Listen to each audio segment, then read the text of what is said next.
Hello friends, welcome back my channel. Gondhoraj virgin মজিটো কখনো খেয়েছেন? আসুন দেখে নেওয়া যায় কীভাবে বানানো যায়। প্রথমে গোটা গোলমরিচ, গোটা জিরে ও লবণ ভালো করে ভেজে নেবেন কড়াইতে। এরপর এটাকে ঠান্ডা করে মিক্সার গ্রাইন্ডারে একটা গুঁড়ো বানিয়ে নেবেন।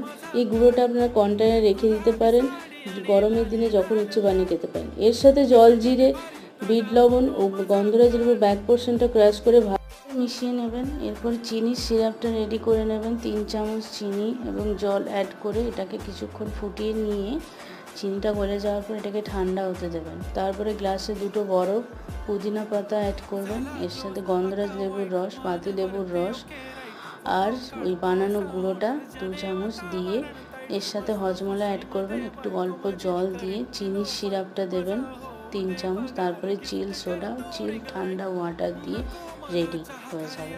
আপনারা বাড়িতে অবশ্যই ট্রাই করবেন, কমেন্টে জানাবেন কেমন লাগলো।